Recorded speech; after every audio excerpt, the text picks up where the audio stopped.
Assalamualaikum warahmatullahi wabarakatuh. Hai teman-teman semuanya, balik lagi nih bareng kami kelompok 2. Kali ini kami akan membahas tentang hubungan negara hukum dan hak asasi manusia.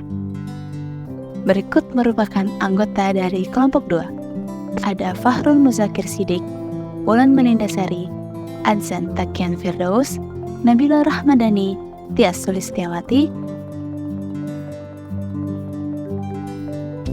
Nah teman-teman, apakah kita benar-benar hidup dalam negara hukum?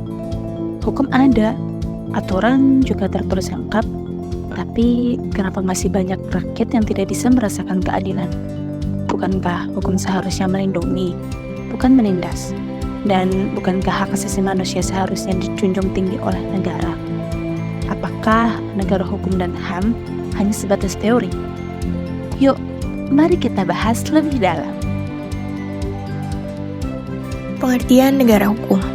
Negara hukum adalah negara yang pemerintahannya berjalan berdasarkan hukum, bukan kekuasaan semata. Jadi, baik pemerintah maupun rakyat wajib tunduk pada hukum yang berlaku dan tidak ada yang berada di atas hukum. Next, di sini ada pengertian menurut para tokoh. Yang pertama menurut Wiryono Proyodikoro, pemerintah wajib terkait pada aturan hukum. Yang kedua menurut Muhammad Yamin, pemerintahan dijalankan sesuai hukum tertulis, bukan kehendak pribadi penguasa. Yang ketiga menurut Yunirto, menurutnya kekuasaan dibatasi oleh hukum. Dan yang terakhir menurut Sudargo Gautama, negara tunduk sepenuhnya pada supremasi hukum. Oke, next, menurut KBBI, negara hukum adalah negara yang penyelenggaraan kekuasaan pemerintahannya didasarkan atas hukum. Jadi, di negara hukum, kekuasaan dibatasi oleh aturan hukum.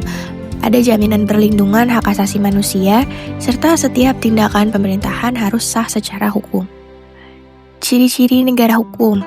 Yang pertama, supremasi hukum. Semua pihak wajib tunduk pada hukum tanpa pengecualian. Yang kedua, pembagian kekuasaan. Kekuasaan dibagi menjadi legislatif, eksekutif, dan yudikatif. Yang ketiga, ada pengakuan dan perlindungan HAM, yakni hak asasi manusia dijamin dan dilindungi oleh negara. Yang keempat, peradilan yang bebas. Hakim bekerja tanpa tekanan dari pihak manapun. Dan yang terakhir, legalitas tindakan pemerintah. Setiap kebijakan pemerintah harus sesuai hukum yang berlaku. Selanjutnya mari kita bahas mengenai hakikat dan pengertian HAM. Hak asasi manusia atau disingkat HAM adalah hak-hak dasar yang dimiliki oleh setiap manusia sejak lahir. Hak ini merupakan anugerah dari Tuhan Yang Maha Esa sehingga tidak bisa dicabut, dikurangi, atau diserahkan kepada orang lain. Artinya, HAM adalah hak yang bersifat tetap dan melekat dalam diri manusia sebagai bagian dari martabat kemanusiaan. Secara umum, HAM adalah hak dasar yang melekat pada diri setiap manusia sebagai makhluk ciptaan Tuhan. Oleh karena itu, HAM harus dihormati, dijaga, dan dilindungi oleh negara, oleh hukum, dan oleh masyarakat. Dengan kata lain, kita semua memiliki tanggung jawab untuk saling menjaga dan menghormati hak asasi sesama manusia. Sekarang kita lanjut ke pembahasan mengenai landasan pengakuan terhadap HAM. Pengakuan terhadap hak asasi manusia tidak muncul begitu saja. Ia memiliki landasan filosofis yang kuat, baik dari sisi filsafat maupun keagamaan. Ada dua landasan utama yang menjadi dasar penting dalam hal ini. Pertama adalah landasan langsung, kodrat manusia. Pada dasarnya manusia memiliki hak asasi karena kodratnya sebagai manusia. Artinya, manusia memiliki hak asasi karena kodratnya sebagai manusia. Hak ini melekat secara alami sejak manusia lahir, dan hak asasi ini tidak tergantung pada status sosial, bangsa, jenis kelamin, atau latar belakang apapun. Kedua adalah landasan lebih dalam. Tuhan menciptakan manusia sama. Dalam pandangan agama, setiap manusia diciptakan oleh Tuhan dengan kedudukan yang sama.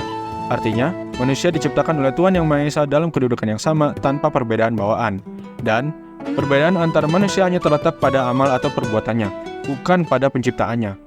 Dari kedua landasan ini, kita bisa melihat bahwa pengakuan terhadap HAM bersumber dari pemahaman mendalam mengenai nilai-nilai kemanusiaan dan kepercayaan bahwa setiap manusia memiliki martabat yang sama. Selanjutnya kita ke landasan hukum hak asasi manusia. Secara hukum, pengakuan terhadap HAM tidak hanya bersifat normatif atau teoritis, tetapi juga telah dituangkan secara konkret dalam berbagai dokumen hukum, baik internasional maupun nasional. Pertama, pada tingkatan internasional, ada Deklarasi Universal HAM yang disahkan oleh Perserikatan Bangsa-Bangsa atau PBB pada tahun 1948. Dalam deklarasi ini dijamin berbagai hak dasar manusia antara lain hak untuk berpikir dan mengeluarkan pendapat, hak memiliki sesuatu, hak mendapatkan pendidikan dan pengajaran, hak menganut agama atau kepercayaan, hak untuk hidup, hak untuk kemerdekaan hidup, hak untuk memperoleh nama baik, hak untuk memperoleh pekerjaan, dan hak untuk mendapatkan perlindungan hukum.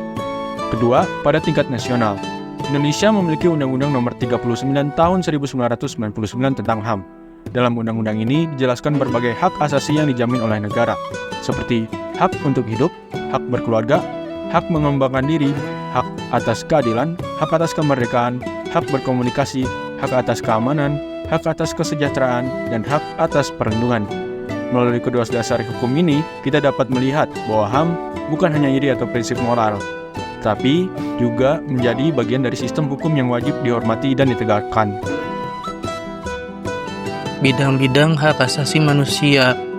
HAM mencakup berbagai bidang kehidupan manusia, yaitu ada hak asasi pribadi personal rights, yang hak-hak dasarnya melekat pada setiap individu. Contohnya ada hak atas kemerdekaan diri, hak menyatakan pendapat, dan hak memeluk dan menjalankan agama atau kepercayaan. Lalu bidang berikutnya adalah hak asasi politik atau political rights. Hak untuk ikut serta dalam kehidupan politik dan pemerintahan. Contohnya itu ada hak diakui sebagai warga negara, ada hak memilih dan dipilih, ada hak berserikat dan berkumpul. Lalu bidang berikutnya ada hak asasi ekonomi atau property rights. Artinya ada hak yang berkaitan dengan kepemilikan dan kegiatan ekonomi. Contohnya itu ada hak memiliki sesuatu, hak membuat perjanjian, hak bekerja, dan hak memperoleh penghidupan yang layak. Bidang-bidang hak asasi manusia berikutnya adalah hak asasi sosial dan budaya atau social dan cultural rights, yang artinya adalah hak ini berhubungan dengan kehidupan sosial. Contohnya seperti memperoleh pendidikan, mendapat jaminan sosial seperti santunan, pensiun. Lalu ada membangun kebudayaan, ada berekspresi, banyak ya. Lalu berikutnya ada hak atas persamaan dalam hukum dan pemerintahan atau rights of legal equality. Artinya adalah hak untuk memperlakukan sama di mata hukum dan dalam kebijakan negara tanpa diskriminasi. Lalu yang terakhir ada hak atas perlakuan yang adil dalam proses hukum atau procedural rights, yang artinya adalah hak mendapat proses hukum dan adil dan perlindungan hukum jika terjadi pelanggaran. Asas perlindungan HAM dalam konstitusi. Setiap negara hukum demokratis wajib menjamin perlindungan HAM dalam konstitusinya, terutama di Indonesia. Hal ini sudah diatur dalam Undang-Undang Dasar 1945 dan Undang-Undang Nomor 39 Tahun 1999 tentang HAM. Konstitusi menjamin hak-hak dasar dan tidak boleh dilanggar, termasuk oleh negara. Mengenai asas perlindungan, dalam setiap konstitusi dimuat ketentuan yang menjamin hak-hak asasi manusia. Ketentuan tersebut antara lain: yang pertama adalah kebebasan berserikat dan berkumpul. Yang kedua ada kebebasan berpendapat. Yang ketiga ada hak atas pekerjaan dan penghidupan yang layak. Yang keempat ada kebebasan beragama dan keyakinan. Yang kelima ada hak membela negara. Dan keenam ada hak-hak lain sesuai pasal HAM. Semuanya sudah diatur dalam Undang-Undang Dasar 1945. Selanjutnya ada pelaksanaan hak dan kewajiban secara seimbang, kesetimbangan. Kewajiban perlu dipenuhi agar hak dapat dinikmati. Contoh, anak berhak atas kasih sayang orang tua dan wajib menghormati mereka. Norma, mematuhi norma agama, sosial, dan hukum sangat penting untuk keseimbangan hak dan kewajiban. Hak dan kewajiban warga negara dalam UUD NRI tahun 1945. Hak warga negara. Pasal 27, hak atas pekerjaan dan penghidupan layak. Pasal 28A, hak untuk hidup. Pasal 31, hak atas pendidikan. Kewajiban warga negara. Pasal 27, setiap warga negara wajib menaati hukum. Pasal 30, kewajiban bela negara. Tantangan pemenuhan hak dan kewajiban warga negara.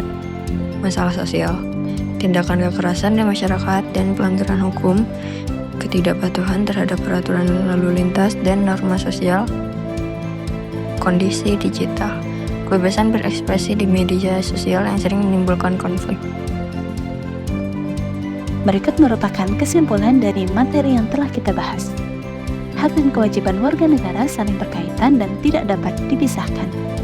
Undang-Undang Dasar 1945 mengatur pelaksanaannya, namun tantangan masih ada dalam pemenuhannya. Oleh karena itu, dibutuhkan kesadaran dan partisipasi aktif masyarakat untuk mewujudkan keadilan sosial. Negara yang tidak berdasarkan hukum akan melahirkan kekuasaan yang sewenang-wenang. Berikut merupakan kutipan dari Muhammad Hatta. Berikut merupakan materi yang telah kita bahas tentang hubungan negara hukum dan hak asasi manusia.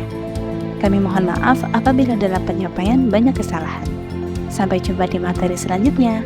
Terima kasih. Wassalamualaikum warahmatullahi wabarakatuh.